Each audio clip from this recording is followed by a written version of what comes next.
예, 수험생 여러분 안녕하십니까. 자, 우리 통영 2주차입니다. 여러분 통영 모의고사 보시면서 공부하고 와서 시험 보시라고 했죠. 그래서 계신 곳에서 여러분들 자, 문제를 몇 문제 풀다가 이렇게 볼일 보시고 이렇게 하면 안 되고 반드시 시간을 엄수하시면서 자, 세법을 공부하고 시험을 보고 이렇게 다른 과목 똑같습니다. 공부하고 그 과목을 시험 보셔야지 그러니까 한 번씩 자기 본인들이 그 여태까지 공부했던 내용들을 쫙 스킵하면서 자, 여러분들이 공부 실력이 늘어나는 거예요. 그러면서 그 문제 시험을 보시고서 틀리면은 그 부분이 구멍이니까 여러분들이 메워가시면 되는 거고요. 통영 1주차 해가지고 점수가 좀 안 나온 분들도 실망하지 말고 여기 정답 맞추는 게 중요한 게 아니라 나와 있는 지문들을 그 문제들을 소화하고 주문들을 익히시는 게 중요합니다. 그래서 여기 봤더니 지문이 낯설다. 자, 그러면 그런 것들을 좀 주의해서 보시고 틀린 거 실수에 틀렸을 때 왜 틀렸는지 그 포인트를 다시 한번 잘 확인하고 가시는 거 이런 게 중요합니다. 자, 여러분 보시면요 1번 문제부터 해설 드리겠습니다. 다음 세목 중에서 목적세이면서 국세에 해당하는 거 그런데 이거는 우리가 기초과정부터 배웠습니다. 자, 목적세 그러면 조세 수입의 용도가 특정된 세금들이죠. 자, 그래서 교교, 농, 찌 얘네들만 목적세고 나머지 세금들은 우리 주요 부동산 세금들은 보통세라고 했습니다. 그래서 우리 국세 중에서 목적세는 교농이니까 교육세, 교통에너지환경세, 농어촌 특별세고요. 지방세 목적세 찌는 지역자원 시설세, 지방교육세가 목적세입니다. 여기서는 목적세면서 국세에 해당하는 거 그랬으니까 교교농 중에서 골라야죠. 그래서 농어촌 특별세가 되겠습니다. 그래서 항상 여러분 제가 농어촌 특별세 나왔다 조세 총론에서 농어촌 특별세 나오면 뉘집 자식이나 족보를 항상 떠올리라고 그랬죠. 예, 국세고 그 다음에 교교농 목적세고 또 그 다음에 또 예 뭐냐면 자 부가세입니다. 그래서 국세고 목적세고 부가세라는 거 항상 기억하시고요. 1번 고르시면 안 됐죠. 1번은 지방교육세는 여러분 지방교육세는 뉘집 자식이냐 그러면 예 지방세고 그 다음에 자 찌 목적세고 또 그 다음에 부가세인 세금이라는 거 항상 여러분들이 이걸 기억하시고요. 농특세, 지방교육세 이걸 기억하셔야 됩니다. 3번 정답이고 2번 문제 보시면 우리가 2번 문제 같은 것은 문제집 같은 데서 연습을 했던 문제인데요. 다음 예시에 따른 지방세 기본법상 일반 가산과 중가상금의 계산으로 옳은 거 그랬습니다. 우리가 가산금이라는 것은 납세 고지서를 발부하는 경우에 그 납부기 한내 납부하지 않았을 때 고지세계 가산해서 징수하는 금액을 말합니다. 근데 가산금은 학자들이 일반 가산금과 중가산금으로 나눴죠. 그래서 고지세 기재된 납부기한 하루 딱 지나면 체납세액에 3% 깔고 그 다음에 하루하루 지날 때마다 우리가 한 달씩 매 1개월 하루가 아니라 한 달씩 지날 때마다 매 1개월 지날 때마다 0.75%씩 중가산금이 정됩니다. 그래서 우리가 가산금에 관해서 여러분 정리를 한번 해드리면요. 자, 가산금 한번 정리해 드릴까요? 이제 가산금 규정은 이제 지방세만 한정입니다. 지방세만 한정이에요. 그래서 지방세에서만 가산금 규정이 적용됩니다. 국세는 납부지연 가산세로 통합이 됐기 때문에 가산금 규정이 삭제가 됐고 지방세만 가산금 있죠. 그럴 때 가산금의 우리가 특징을 보시면 가산금은 납세 고지서를 발부해서 징수할 때 납세 고지서를 발부해서 징수하는 경우에 고지서를 발부하는 경우에 그 납부기한 내 고지서에 기재된 납부기한 내 미납부했을 때 적용되는 것이 납부하지 않았을 때 적용되는 것이 가산금입니다. 그래서 고지세계 가산해서 징수합니다. 이 가산금은 여러분요 제때 납부하자는 것에 대한 연체이자적 성격으로 부과한다고 그랬어요. 연체이자적 성격으로 부과하고 또 그 다음에 가산금은 여러분 가산금은 조세에 포함해요 포함하잖아요. 조세에 포함하지 않는다 그랬습니다. 가산세와 달리 가산금은 조세에 포함하지 않는다는 거예요 여러분. 그래서 우리가 가산금은 자 종류가 보시면 가산금의 종류를 보시면 얘는 자 먼저 일반 가산금 규정이 있죠. 그래서 고지세 기재된 납부기한 하루만 딱 지나도 체납세액에 3% 깔고요. 일반 가산금 체납세액에 3%를 적용하고 그 다음에 이제 계속 안 내면 중가산금이라는 게 적용되는데 중가산금은 일반 가산금에 더해지는 가산금인데 납기 후 매 1개월이 경과할 때마다 한 달씩 경과할 때마다 매 1개월 경과시마다예요. 경과시마다 매 1개월 경과시마다 몇 프로씩 여러분들 0.75%씩 0.75%, 1만 분의 75, 0.75%씩 중과상금 적용되는데 끝까지 버티면 평생 따라 붙는 것은 아니고 60개월에 한한다고 그랬습니다. 자, 60개월에 한해서만 적용되는데 여러분요, 우리가 지난주에 동용 1주차 때 납부지연가산세 소개해드렸어요. 그때 납부지연가산세는 여러분요, 납부지연가산세는 만약에 5년의 기간이 지나면 5년까지로 한다고 그랬습니다. 그래서 5년까지, 얘 60개월이고요. 0.75%씩. 자, 그 다음에 중과상금을 적용하려면 지방세가, 체납한 지방세가, 체납세액이 얼마요? 체납지방세액이, 자, 요거 30만 원 미만은 적용하지 않죠? 30만 원 미만은 중과상금을 적용하지 않습니다, 여러분. 그러니까 30만 원 이상부터 중과상금을 적용한다는 얘기고, 그 다음에 국가나 지자체에 대해서는 가상금에 관한 규정은 적용이 없다고 그랬고요. 또 요 중과상금 적용할 때 여러분요, 중과상금 적용할 때 만약에 재산세, 고지세, 지역자원시설세가 나란히 병기고지되어 있다 그러면 그럴 때는 자, 어떻게 한다고 그랬습니까?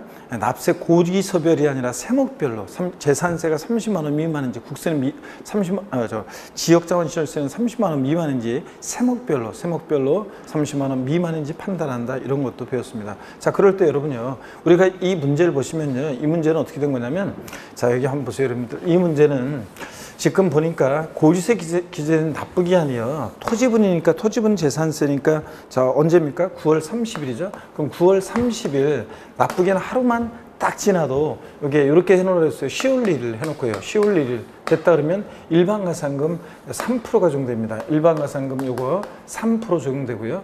그래서 체납세액이 얼마냐 그러면 100만 원이잖아요. 자, 그러면 그 체납세액에 고지세액 체납세액에 100만 원이요. 3% 깔고요. 그 다음에 계속 안 내면 중과상금 적용되는데 9월 30일에서 한 달이요. 10월 31일. 자, 그러니까 자, 10월 1일 써놓고 11월 1일 써놓고요. 11월 1일이 되면 이제 중과상금이 적용됩니다. 0.75% 중과상금이 적용되는데, 자, 그럴 때 여러분 보세요. 중과상금이 적용되죠? 그럴 때 한번 보시면 10월 31일 딱 지났다 그러면 11월 1일이 되면 그러면 중과상금이고, 또 11월 30일 한 달이요. 10월 30일에서 한 달, 11월 30일 딱 지났다 그러면 12월 1일이 되면 이렇게 써놓으라고 했습니다. 그러니까 10월 1일, 11월 1일, 12월 1일 써놓고 그 다음에 옆에다가요. 그 다음에 이제 여기 지금 납부한 게 언제입니까? 실제 납부한 게 11월 24일 날 납부했어요. 그럼 12월 24일이요. 자, 그러면 12월 24일 날 납부했으니까, 자, 그러니까 11월 30일에서 한 달, 12월 31일을 지나지는 않았잖아요. 1월 1일 요때는 지나지 않았잖아요. 그러니까 자, 미납월수 중과상금은 자, 2개월이 되겠습니다. 그래서 중과상금은 체납세액에다가 자, 여기다가 0.75% 곱하기 그 다음에 미납월수 2개월을 곱합니다, 여러분들. 2개월을. 그래서 요 중과상금 지난 요 2개월이요. 자, 이렇게 해서 여러분들, 자, 먼저 여러분, 자, 고지세 기재된 납부기는 하루 딱 지나면 일단 일반가상금 3% 깔고요. 그 다음에 한 달씩 지날 때마다 중과상금이니까 10월 1일 써놓고 여러분들이 일반가상금, 그 다음에 11월 1일 써놓고 11월 지났죠? 그러니까 중과상금 1.2%, 그 다음에 12월 1일 써놓고 지났죠? 12월 24일이니까 중과상금 0.75%씩 적용되고, 그 다음에 1월 1일 써놓고서 1월 1일 되지는 않았으니까 이렇게 한다는 거. 그래서 100만 원에 3%니까 얼마입니까? 3만 원이고요. 일반가상금. 여기다 중과상금은 100만 원에 0.75%면 7,500원이죠. 여기다가 2니까 7,500원에 2니까 15,000원. 이런 식으로 해서 우리가 일반가상금, 중과상금을 구하게 됩니다. 그래서 2번이 여러분 정답이 되는 거고요. 자, 그래서 한 달 딱, 하루 딱 지나면 일단 고지세 기준 납부기한 하루 딱 지나면 일반가상금 3%. 그 다음에 이제 한 달씩 지나니까 하여튼 여러분들이 이렇게 납부기한 지나서 이런 식으로 9월 30일이다 그러면 10월 1일 써놓고 11월 2일 써놓고 12월 1일 써놓고 이렇게 1월 1일 써놓고 1월 1일 되지 않았으니까 이렇게 중과상금 이런 식으로 문제를 푸셔야 되겠습니다. 자, 그 다음에 그래서 2번 문제는 2번이 정답이 되겠고요. 3번 문제 보겠습니다. 다음 가론에 들어갈 내용으로 옳은 것은 그랬습니다. 우리가 제척기간과 관련해서 여러분들이 정리를 해 두셔야 되는데, 먼저 법정 신고기간까지 과세표준 신고서를 제출하지 아니한 경우 지방세 원칙적인 제척기간, 우리 지방세는 제척기간이 10년, 7년, 5년입니다. 사기쳤다 10년, 무신고 7년, 기타 5년 이렇게 기억하라고 했죠. 그럴 때 여러분들이요, 자, 사기친 거 아니고 무신고인데 어떤 사안과 결합해서 무신고는 10년이잖아요. 근데 여기서는 뭐 어떤 사안과 결합한 게 아니라 그냥 신고서 제출하지 아니했으니까 지방세 제척기간 몇 년입니까? 7년입니다, 여러분들.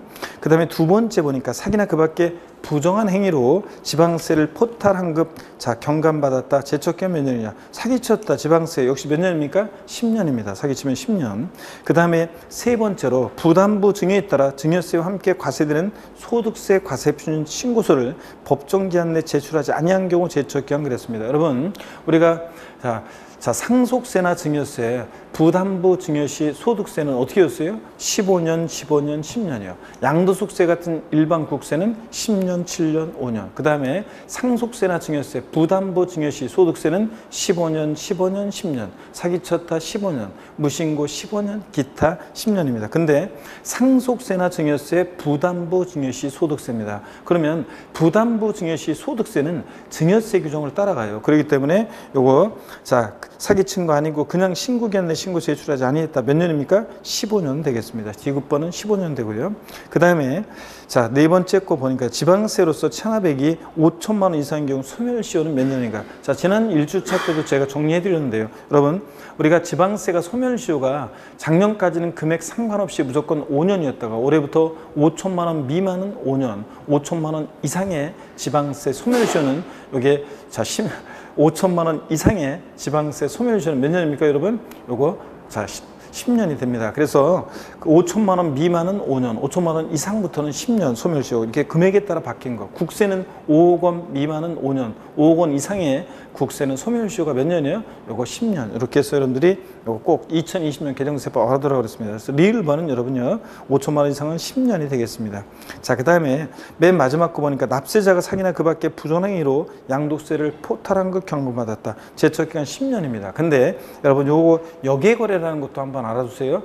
이게 역외거래라는 게 뭐냐면 작년까지는 국제거래였다가 올해 역외거래라는 것으로 자 바뀌었어요. 자, 왜 바뀌었냐면 종전까지는 국제거래 그러면 우리나라하고 다른 나라하고 거래 이런 걸 떠올리잖아요. 근데 이런 경우도 역외거래에는 이런 것도 포함되어 있어요. 어떤 게 포함되어 있냐면 자, 보세요, 여러분.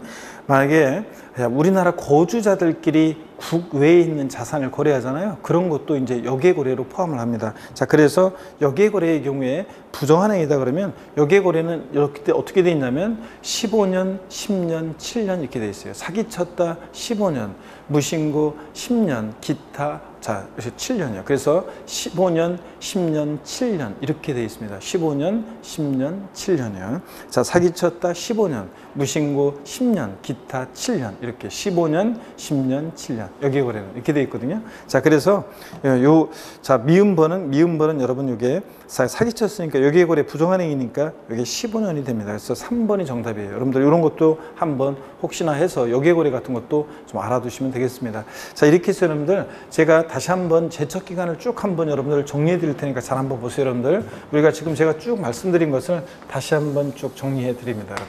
자, 보시면 먼저 제척 기간은 한번 보시면 제척 기간은 자, 납세무 소멸 사유 중에 하나인데 제척 기간에는 제척 기간이요.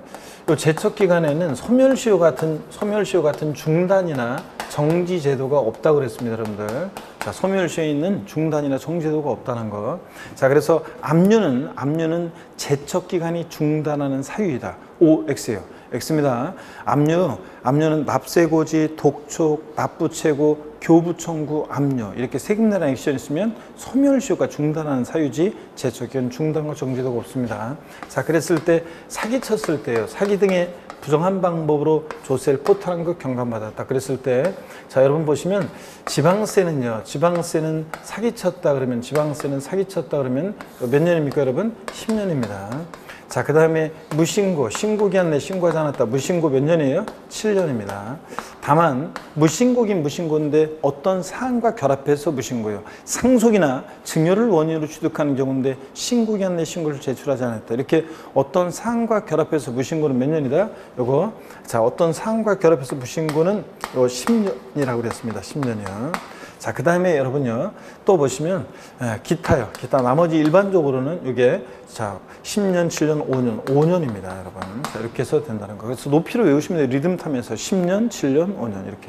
자, 그 다음에, 자, 일반 국세요. 일반 양도숙세 같은 일반 국세는 여러분 보시면, 자, 일반 국세 사기쳤다 10년, 무신고 7년, 기타 5년입니다. 그래서 양도소득세 같은 국세는, 일반 국세는 10년, 7년, 5년 이렇게 여러분들이 외웁니다. 다만 여기거래 있잖아요. 다만 여기거래의 경우에는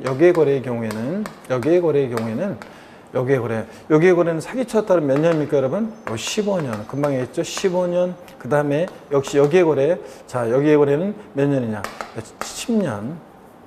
무신고 10년.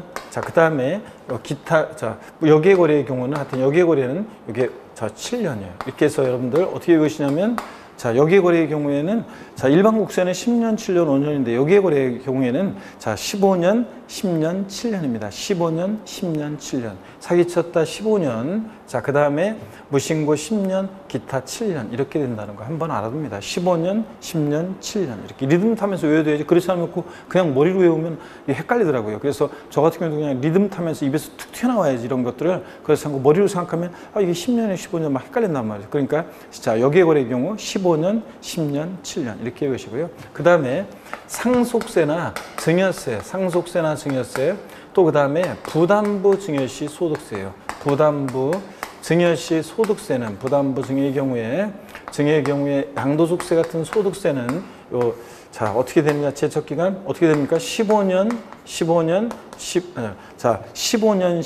10년이요. 그래서 15년, 10년 이렇게 됩니다, 여러분. 자, 그래서 포인트는 우리가 상속세, 증여세는 뭐 그렇다 할지라도 부담부 증여시 소득세는 증여세 규정을 따라가서, 자, 여기 똑같다는 거. 상속세, 증여세, 부담부 증여시 소득세는 15년, 10년. 리듬 타면서 여러분들이 외우셔야 돼요. 그렇지 않으면 헷갈려요, 여러분들. 이렇게 해서 제척 기간은 여러분들이 외워두시면 되겠고, 소멸시효는 제가 1주차 때 정리해드렸습니다. 지방세 같은 소멸시효.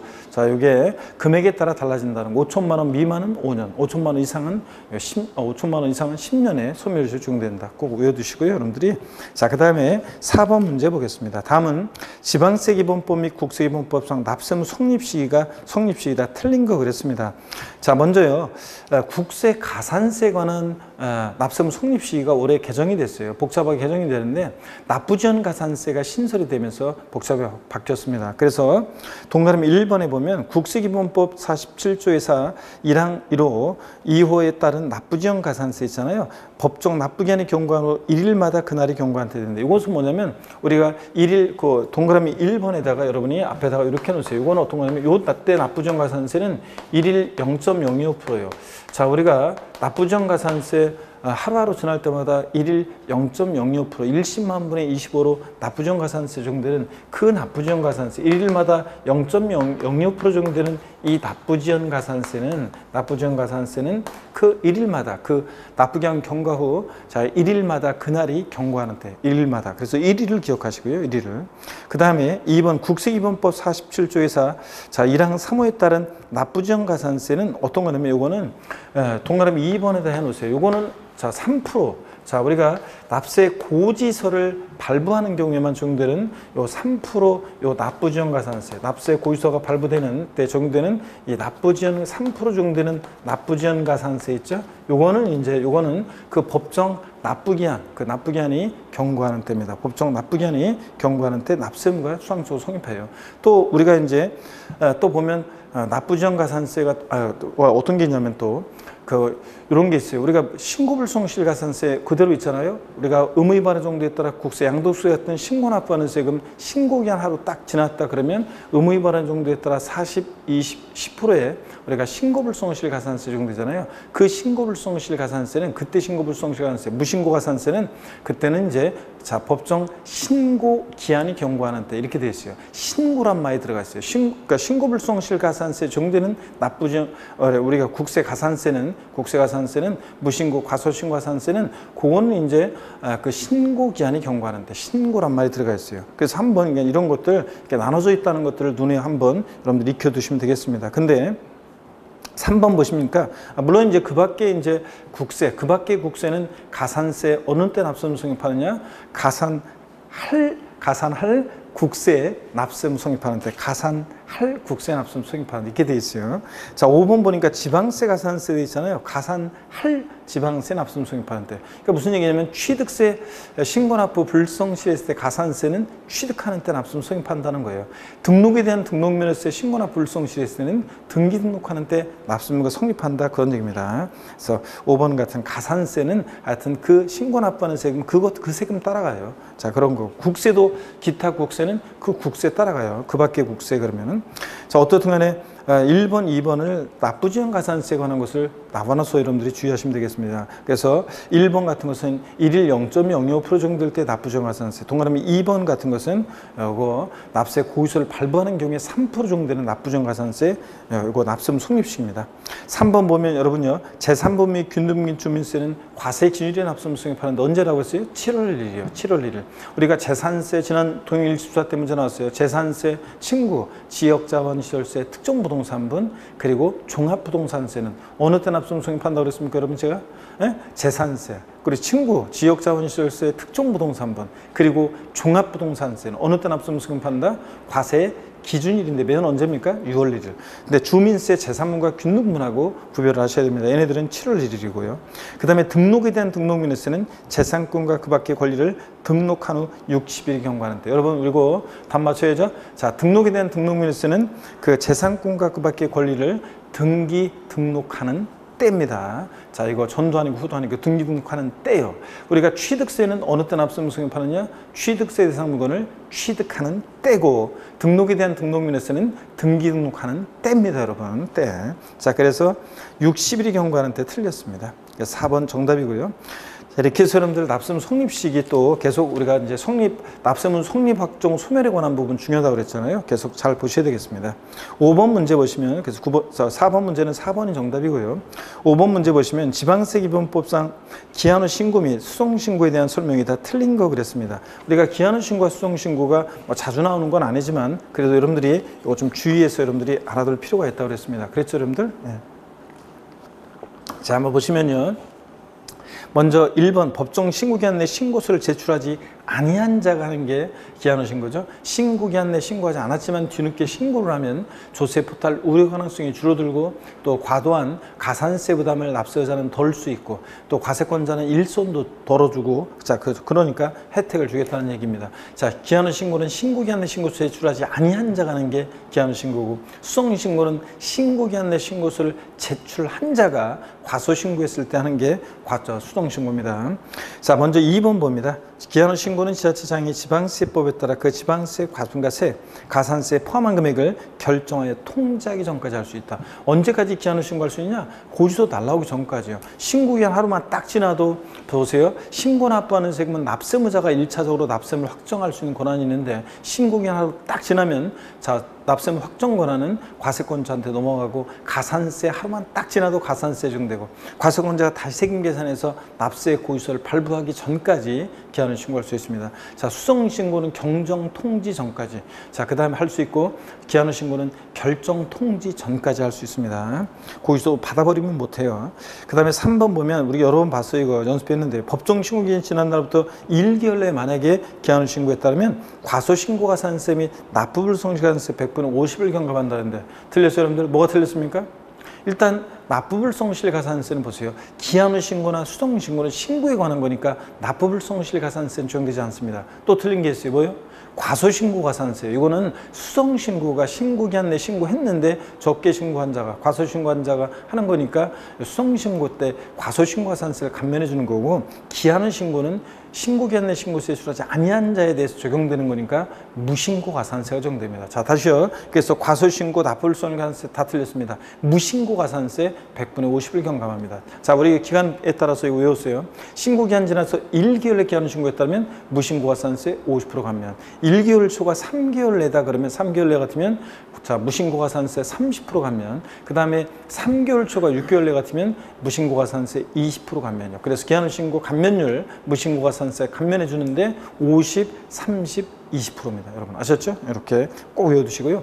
수동신고는 신고기한 지나서 1개월 내 수동신고했다. 자, 그러면 과소신고가산세 90% 감면, 1개월 내면 90% 감면, 1개월 초과 3개월 내 같으면 75% 감면, 75%. 그 다음에 3개월 초과 6개월 내 같으면 요거 자, 몇 프로 감면해 줍니까, 여러분? 예? 자, 50% 감면해 준다는 거. 이런 식으로 해가지고 1년 6개월 초과 2년 내 자, 수성신고에 따르면 과소신고가산세 10%까지 이렇게 쭉 되어 있습니다. 그래서 처음에 앞부분은 좀 외우더라고 했습니다. 신고기한에서 1개월 기한을 수정신고하면 자, 과소신고가산세 90% 감면, 1개월 초과 3개월 내는 75% 감면, 자, 3개월 초과 6개월 내 같으면 이거 50% 감면, 이런 식으로 해서 한다는 건 외워두십니다. 특히 기한의 신고 꼭 외워두셔야죠. 하여튼 여기서는 무신고가산세 50% 감면입니다. 과소신고가산세도 아니고 납부불성가산세도 아니라는 걸 주의합니다. 그 다음에 3번 정답이고 4번이요. 기한의 신고는 납세물을 확정한 효력이 없으므로. 그렇습니다. 신고기한, 원래 신고 납부하는 세금은 납세무자가 납세물을 확정할 수 있는 권한이 있는데 신고기한 하루만 딱 지나도 납세물 확정 권한은 과세권자한테 넘어갑니다. 납세무자가 기한을 신고했다고 해서 납세물 확정되는 것은 아니고, 자, 납세무자가 기한을 신고하면 기한의 신고일부터 3개월 내에 지자체장이 결정하면서 자, 여기 납세물가 확정됩니다. 그래서 기한의 신고는 납세물 확정의 효력이 없으므로 지자체장은 기한의 신고일로부터 3개월 내 그 지방세 과세가 세액을 결정하고 신고인에게 당연히 통지해 줘야 되겠죠. 자, 그 다음에 5번 수정신고는 법정 신고기한까지 신고서를 제출한 자가 하는 게 수정신고라고 그랬습니다. 이렇게 해서 기한의 신고, 수정신고를 딱 정리를 해 두셔야 됩니다. 여러분들 이 정도는 최소한. 자, 그 다음에 계속 문제 보겠습니다. 6번 문제를 보시니까요. 지방세법상 취득세 납세의무에 관한 설명으로 틀린 것은 그랬습니다. 자, 여러분 바로 제가 5번을 한번 보겠습니다. 5번 지문이 굉장히 이 문제 긴데 세법은 항상 이렇게 이 정도 사이즈 있죠? 6번 문제 같은 이런 정도 사이즈는 최근에 출제가 되고 있습니다. 근데 지문이 길다고 항상 어려운 거 아니라는 걸 제가 항상 말씀드립니다. 지문 크기를 보고서 아유 보기 다 어렵다 이렇게 생각하시면 안 된다고 그랬습니다. 5번부터 보겠습니다. 상속으로 취득하는 경우 주된 상속자가 상속받는 취득물건, 지분을 취득할 때는 지분에 해당하는 취득물건을 취득한 것으로 본다는데, 여러분 취득세 납세무자, 상속으로 취득한 자산에 대한 취득세 납세무자는 누굽니까? 상속인 각자라고 그랬습니다. 대한이, 민국이, 만세 각자요. 그래서 대한이는 만약에 주택을 상속받고 민국이는 토지를 상속받고 만세는 상가를 상속받으면 대한이, 민국이, 만세, 상속인 각자가 취득세 납세무자가 됩니다. 주된 상속자 아닙니다, 여러분들. 또 공동 상속의 경우에 공동 상속인들은 취득세 납부에 대해서 연대 납세무가 있다 없다? 있다고 그랬습니다, 여러분들. 이런 것도 주어서 하여튼 주된 상속자 아닙니다. 상속인 각자입니다. 그래서 5번 여러분 틀렸고요. 그 다음에 나머지 문들도 다 여러분들이 읽어두셔야 됩니다. 우리 취득세 올해 납세 의무, 자, 동영 1주차 때 나왔던 납세 의무, 우리가 배우자 또는 직계존비속 부동산 취득했을 때 증여로 취득한 것으로 의제 보는데, 다만 대가에 있다고 입증이 되는 경우 유상취득으로 본다는 경우, 그 다음에 또 우리가 부담부증에 관한 거, 또 그 다음에 또 올해 이제 2020년 개정세법 택지공사가 준공된 토지의 경우에 건축물 건축의 수반에서 조경공사 등이 있었다. 그러면 이제 그때는 건축물 취득자가, 건축물 소유자, 건축물 취득자가 취득한 것으로 본다는 거, 이런 것들 납세무자 된다는 거. 그 다음에 건축물 건축과 무관하게 만약에 조경공사 등이 있었다. 택지공사가 준공된 토지에서 그럼 토지 소유자가 납세무자 된다. 이런 것들을 배웠습니다. 그리고 자, 신탁법에 의한 신탁재산, 위탁자 지위전이 있을 때 새로운 위탁자가 신탁재산을 취득한 것으로 본다. 뭐 이런 것들 우리가 등등을 배워서 공부했습니다.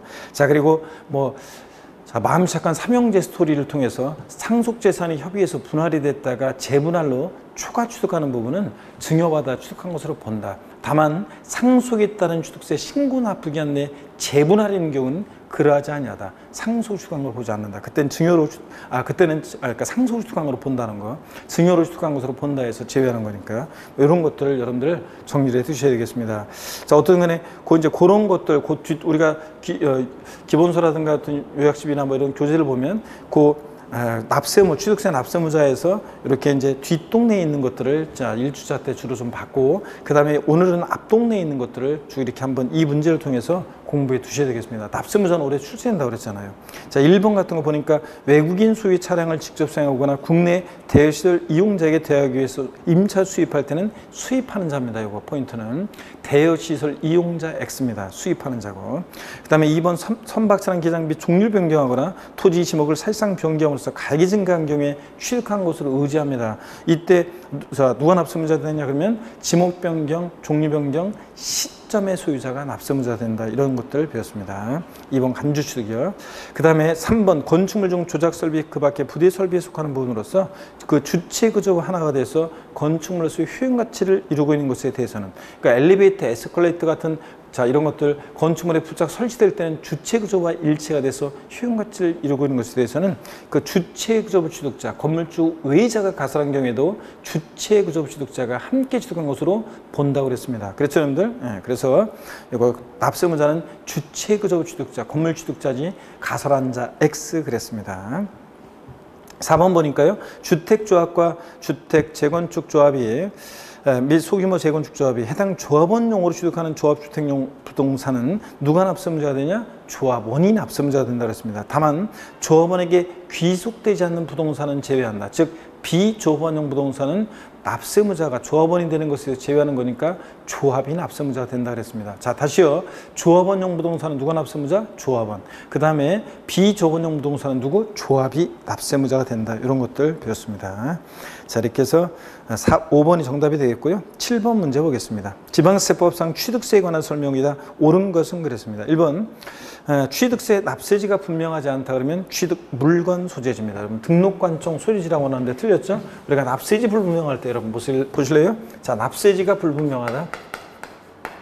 납세지가 불분명할 때는요. 납세지가 불분명하다. 납세지가 불분명하다. 그럴 때는 납세지 불분명하다 그러면 자, 봅니다. 납세지 불분명하다. 취득세는 취득 물건 소재지입니다. 납세지 불분명할 때 취득세는 취득 물건 소재지고요. 취득하는 물건 소재지고 등록면허세는 등록관청 소재지입니다. 등록면허세는 등록관청 소재지. 그래서 달라요, 여러분들. 등록관청 소재지 서로 뒤바꿔낼 수 있어요.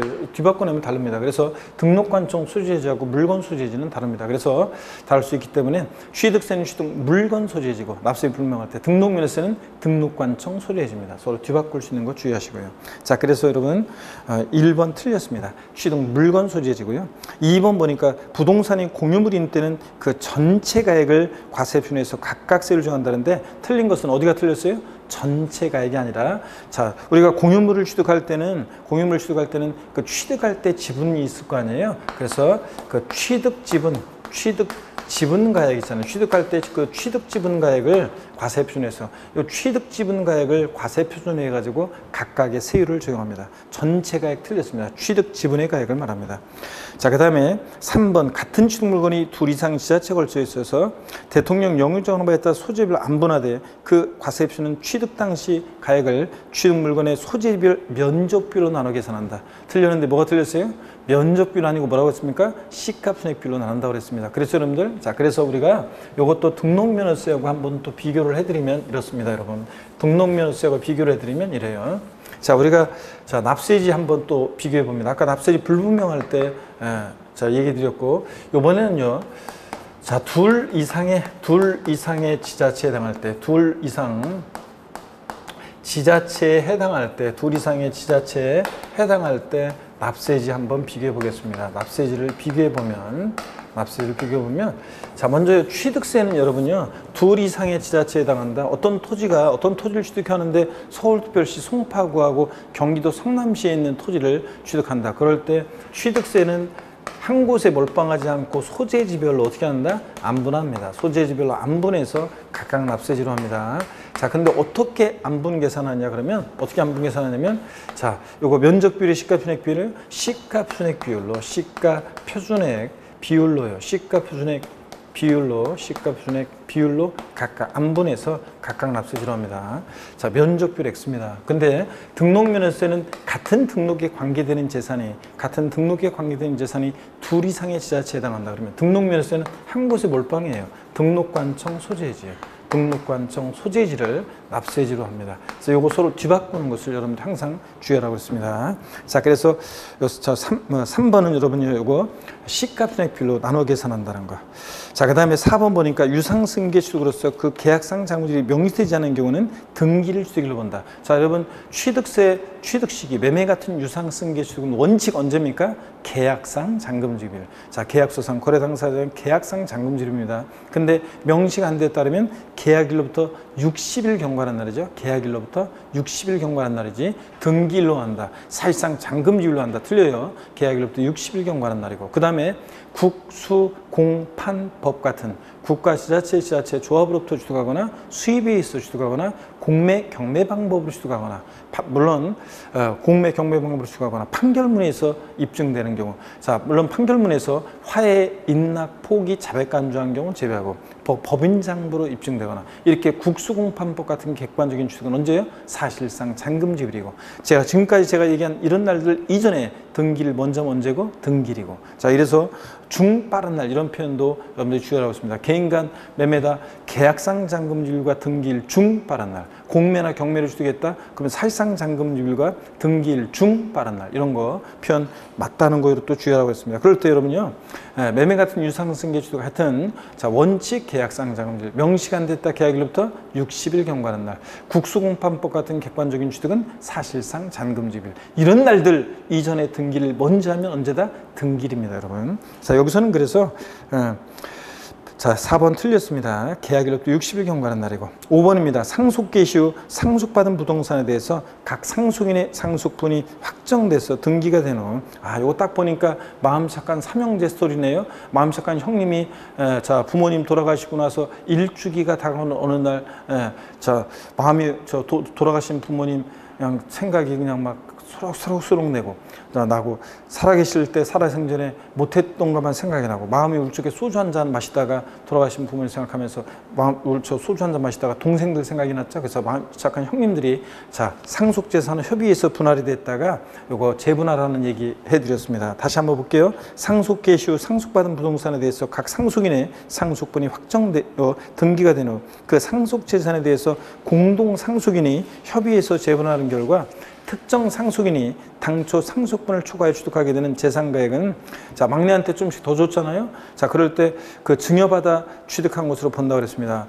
당초 상속분을 초과해 취득하게 되는 부분은 증여받아 취득한 것으로 봅니다. 다만 이 경우 상속에 따른 취득세 신고 납부기 한내 재분할에 의한 취득과 등기 등을 모두 마친 경우에는 그러하지 아니하다. 즉 그때는 증여받아 취득한 걸 보지 않고 상속으로 취득한 걸로 본다고 그랬습니다. 상속에 따른 취득세 신고 납부기한이라는 것은 상속 개시일이 속하는 달의 말일로부터 6개월이죠. 자 그래서 제가 부모님 돌아가시고 나서 일주기가 다가오는 때로 스토리텔링을 구성한 거고요. 자 그래서 요거 5번 지금 맞습니다. 하여튼 상속재산 분할이 됐다가 협의해서 재분할이 될 때 초과 취득하는 부분은 증여받아 취득한 것으로 본다. 다만 상속에 따른 취득세 신고 납부기한 내 재분할이 있는 경우에는 자 그러하지 아니하다. 즉 그때는 증여받아 취득한 걸 보지 않고 상속을 취득한 걸로 본다는 거. 만약에 이걸 바꾼다 그러면 뒷부분에 상속에 따른 취득세 신고 납부기한 내 재분할에 의한 취득과 등기 등을 모두 마친 경우에도 자 요거 증여받아 취득한 거로 본다고 바꾸겠죠. 요거 주의합니다. 그래서 5번 정답이 옳고요. 5번이고 8번 문제 보겠습니다. 지방세법상 취득세 과세표준에 대한 설명이다. 옳은 것은 그랬습니다. 1번 부동산 거래 신고 등에 관한 법률 규정에 따른 신고서를 제출해서 같은 법정에 따라 검증이 이뤄진 취득의 경우에 그 사실상 취득가격이 지방세법 규정에 따라 세무서장이나 지방국세청장으로부터 통보받은 자료 또는 부동산 거래 신고 등에 관한 법률 규정에 따른 조사 결과 확인된 금액보다 적은 경우에는 그 확인된 금액을 과세표준한다. 여러분 요거 2020년 개정세법이라고 그랬죠? 우리가 취득세하고 등록면허세에서 요거 부동산 거래 신고 등에 관한 법률에서 신고 제출해서 검증을 받았는데 그 사실상 취득가액 원래 국수 공판법 부동산 거래 신고되는 법률에서 검증받은 취득은 사실상 취득가액을 과세 표현하잖아요. 근데 그때 그 검증이 제대로 안 됐어요. 자, 그러다 보니 실무적으로도 사실 그렇게 되고, 그러다 보니까 제대로 검증이 안 되는데 관할 세무장 등으로부터 통보받은 자료에 의해서 확인된 금액. 자, 그 다음에 또 다시 이제 부동산 거래 신고되는 법률에 의해서 다시 검증을 해봤더니 그 확인된 금액보다 이 사실상 취득가액이 적다 그러면 뭘 과세 표현한다고요? 이 확인된 금액을 과세 표현합니다. 그죠? 그래서 이거 바꾸면 뻔해요. 이 이게 이 사실상 취득가격이 사실상 취득가격이 만약에 요 확인된 금액보다 적은 경우에도 요때 사실상 취득가액으로 한다면 틀려요. 요때는 확인된 금액을 과세 표현한다는 거 꼭 기억합니다. 하여튼 이런 경우에 뭘 한다? 확인된 금액. 요게 포인트라는 거. 그래서 1번 요거 옳습니다. 2020년 개정세법 꼭 알아두라고 그랬습니다. 그 다음에 2번 보면 건축물을 건축, 신축, 재축 제외한다. 여러분 우리가 항상 이렇게 써 있어도, 자, 우리가 건축돼 있고, 여러분 보세요. 우리가 건축돼 있고 신축, 재축 제외 이렇게 돼 있으면, 이렇게 써 있어도 우리 항상 뭐라고 읽는다고 그랬어요? 예? 건축돼 있고, 건축물 건축돼 있고 신축과 재축을 제외한다. 자, 이렇게 취득세에서 되어 있는 경우를 몇 번 보게 되는데, 이렇게 되어 있으면 우리 이렇게 써 있어도 뭐라고 읽는다? 아, 그렇잖아요, 여러분들. 요 건축 그러면 신축, 재축, 증축, 개축, 이전 등을 말하는데, 여기서 신축과 재축을 제외하니까 이거 뭘 얘기하는 거예요? 증축, 개축 등을 말하는 거라고 했잖아요. 그래서 우리가 이렇게 써 있어도 항상 우리 뭐라고 읽는다? 증축, 이렇게 읽는다고 그랬습니다. 그랬죠, 여러분들? 아, 뭐라고 써 있어도 뭐라고 읽는다? 멋진 말 없냐 그랬더니 어떤 수강생들이 사랑이라고 쓰고 아픔이라고 읽는다, 뭐 남편이라고 쓰고 왼수라고 읽는다, 묵묵함이라고 쓰고 합격이라고 읽는다, 남편이라고 쓰고 로또 복권 당첨이라고 읽는다. 사람들이 야유를 보내니까 더럽게 안 맞아서 그 얘기 해드렸잖아요. 생각나시죠? 자, 그래서 이렇게 써 있어도 우리 항상 뭐라고 했습니까? 증축이요. 그러면 보세요. 건축물요. 자, 증축과 개축, 증축 등으로, 자, 증축 등으로 건축물 증축한 경우에 건축에 소요된 비용, 건축비를 과세 표현한다는데 틀렸습니다. 여러분 어떤 거냐면, 여러분 이런 얘기죠. 자, 우리가 여기를 보세요. 자, 건축물 신축과 재축했을 때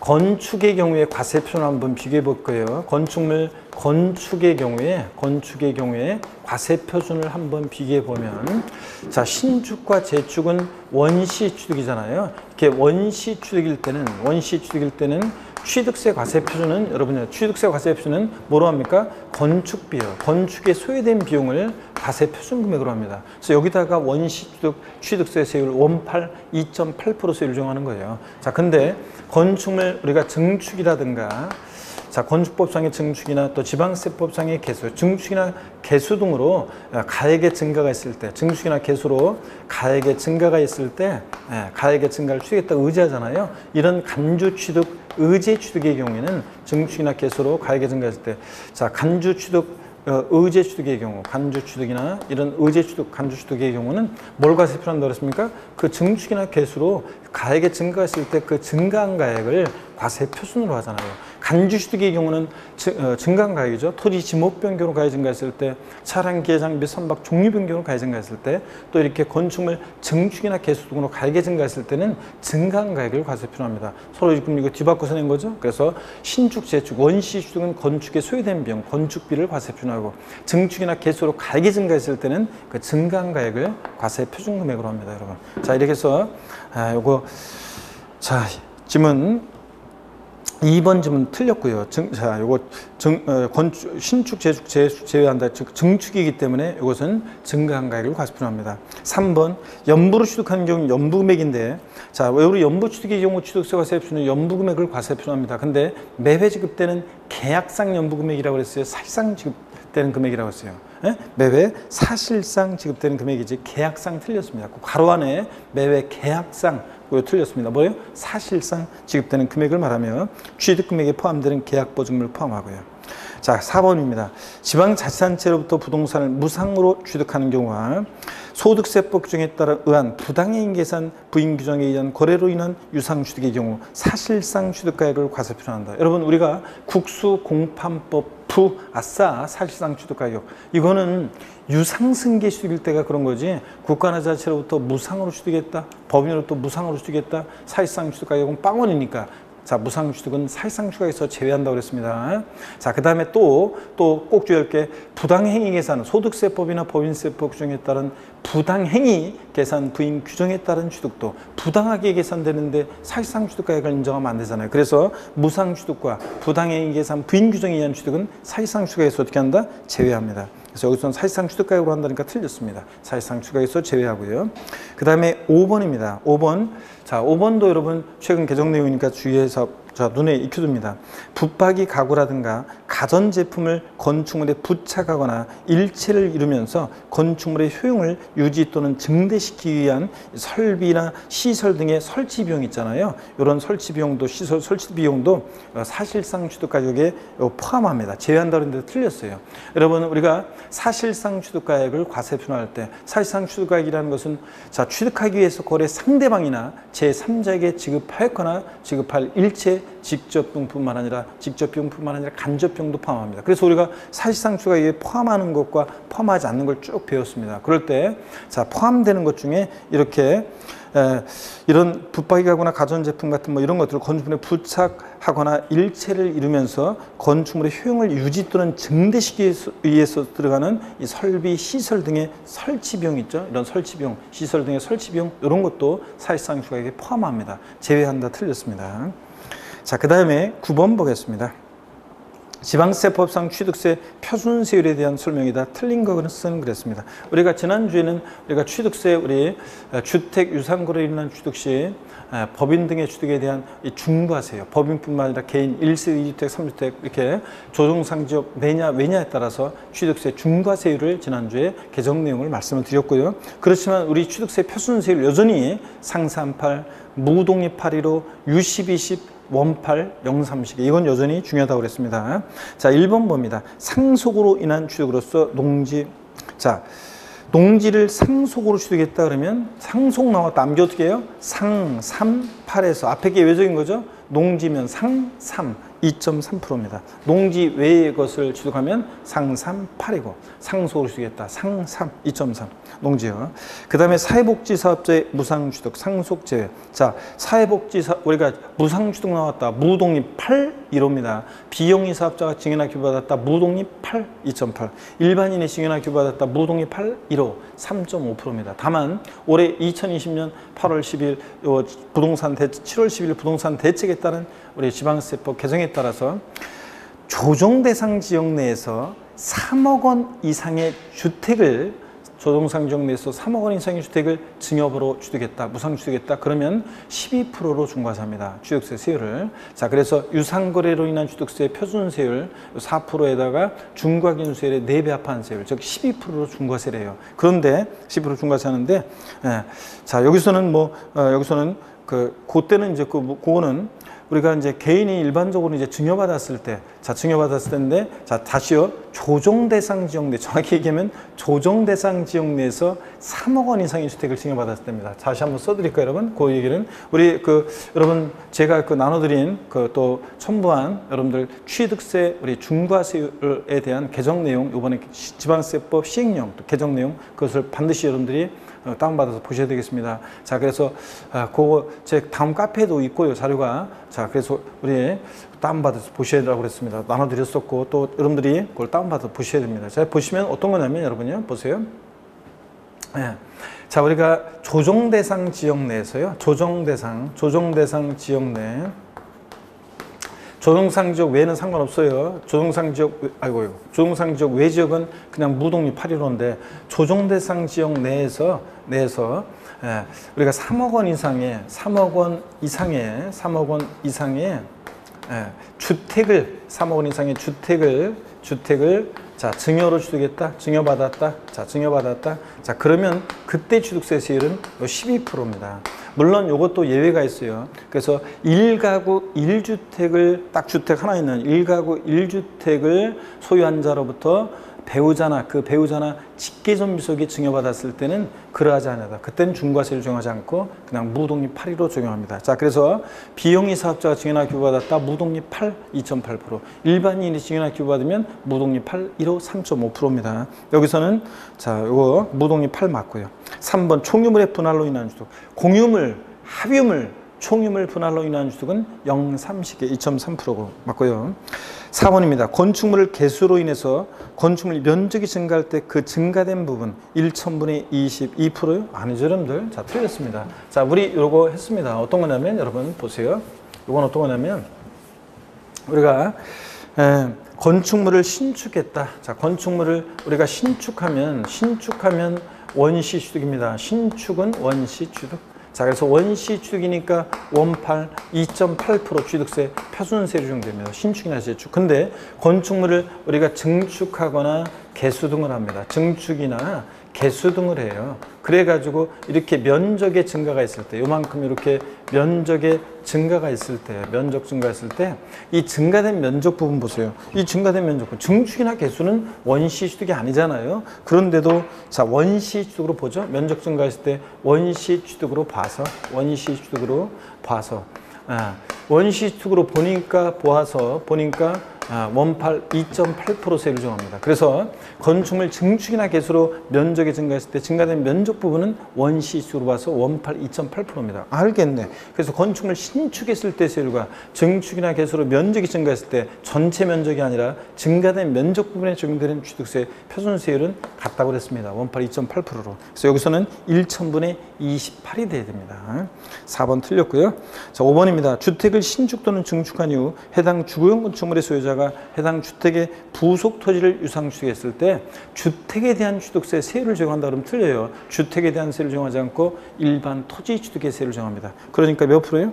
유상 취득이니까 4% 세율이 되겠습니다. 자, 이렇게 해서 5번은 맞고요. 4번이 정답입니다.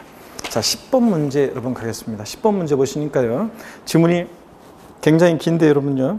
지문이 굉장히 긴데 이 10번 문제는 지방세법 이번 시행령 내용입니다. 그래서 7월 10일 부동산 대책에 따라서 우리 8월 12일부터 시행된 주택 유상 취득 시 취득세 중과세에 관한 지방세법 시행령 내용입니다. 이 지문을 통해서 좀 공부를 해두세요. 이거 혹시 모르니까 이제 틀린 것은 그랬습니다. 단 주어진 조건만으로 판단하며 예외는 고려하지 않는다 그랬습니다.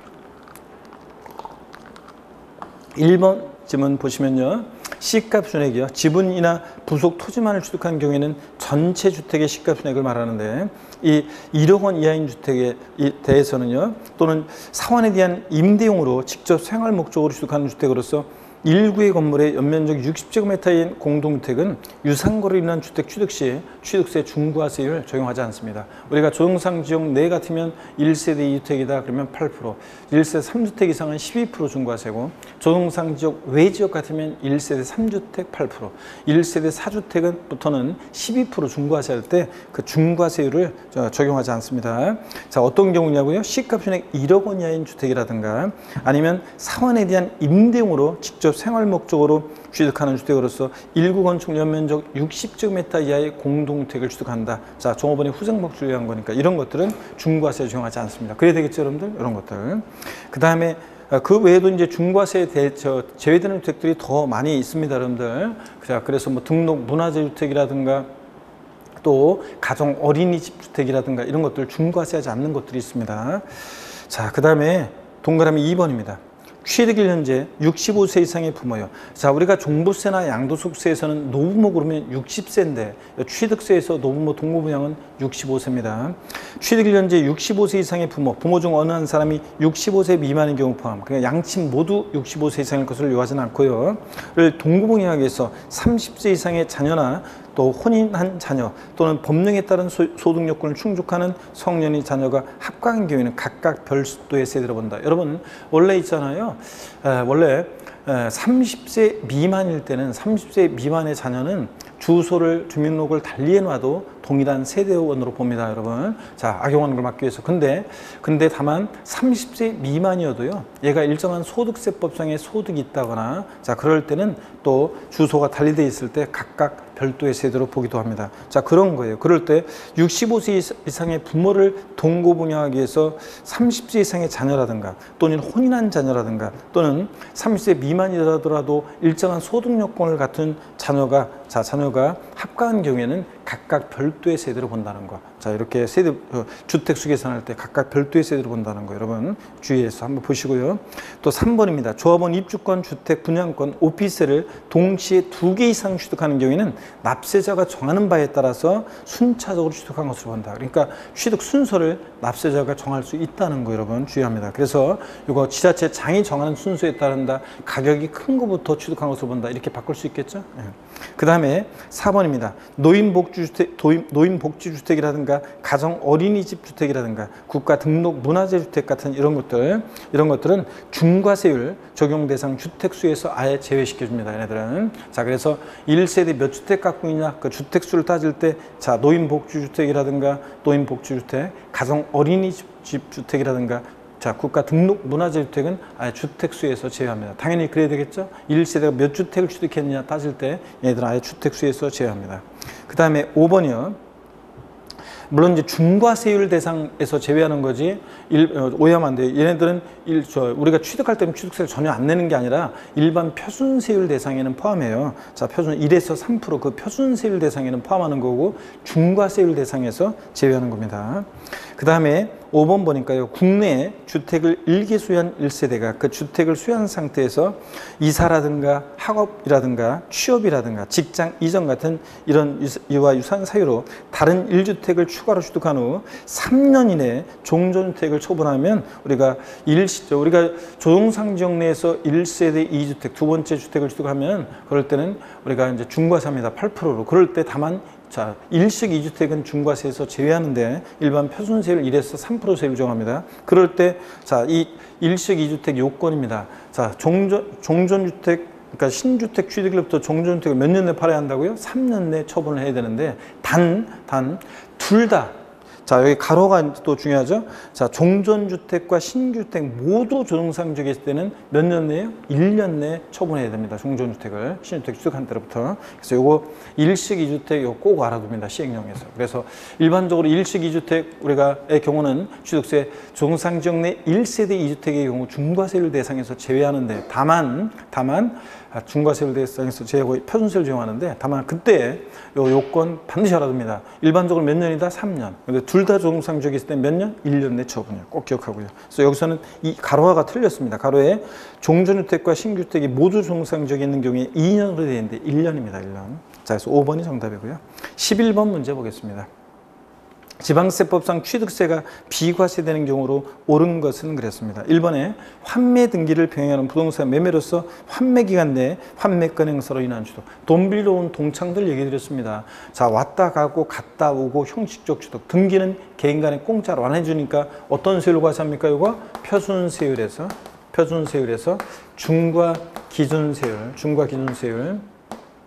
중과기준세율을 뺀 특례세율로 적용한다.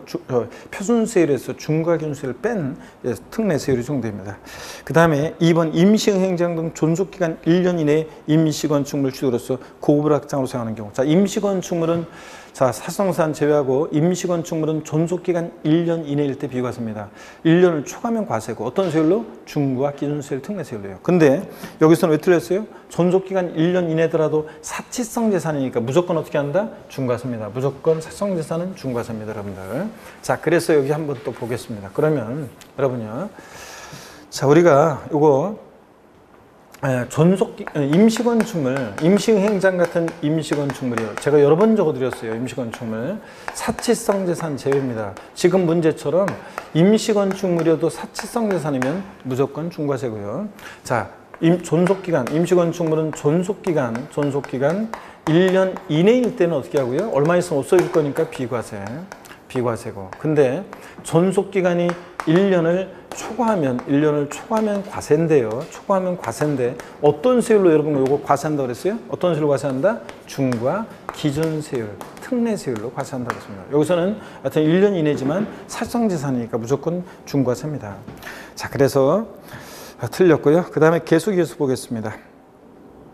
3번 질문 보겠습니다. 주택 복숭에 따른 공동택의 개수, 대수원 제외고요. 대수원 제외 꼭 확인하라고 그랬습니다. 작년에도 시험에 정답처럼 나왔었는데 제가 항상 요거 작년에도 있었던 문제였는데 요거 버셨던 분들은 작년에 한 문제 또 맞췄잖아요. 주택 복숭에 따른 공동택의 개수, 대수원 제외하고로 인한 취득 중 개수로 인한 취득 당시 가액이 시가 준액 9억 원 이하인 주택과 관련한 개수로 인한 취득은 비과세한다고 그랬습니다. 다시요. 단독주택 아니고 공동주택 개수로 인한 취득은 비과세입니다.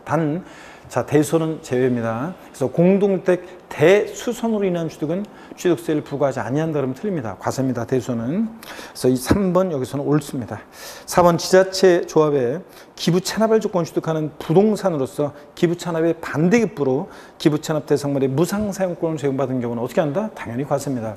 국가 지자체에 귀속 또는 기부 찬합을 조건 취득하는 부동산 및 사회 기반 시설 취득은 비과세입니다. 단 이렇게 약속을 안 지킨다거나 아니면 지금처럼 반대급부로 기부 찬합 대상물의 무상 사용권을 제공받는다거나 이러면 과세합니다, 여러분. 그래서 이건 과세고. 5번 대한민국 정기한 취득에 과세는 외국 정보 취득. 우리도 과세해야 되겠죠? 국가 간에는 상호주의가 적용되기 때문에 대한민국 정기한 취득에 비과세하면 우리도 비과세. 과세면 우리도 어떻게 한다? 과세입니다. 여기서는 과세고요. 그래서 3번이 비과세 됩니다. 12번 보시면 여러분요. 지방세법상 취득세 부가징수세에 관한 설명으로 틀린 거 그랬습니다. 1번에 취득가격이 50만 원인 경우에 과세하지 아니한다 그랬는데 취득세 면세점이요. 취득가격이에요. 산출세가 아니고 취득가격 50만 원 이 과세하지 않으니까 50만 원 포함해서 아래로 과세하지 않으니까 50만 원일 때는 과세하지 않습니다.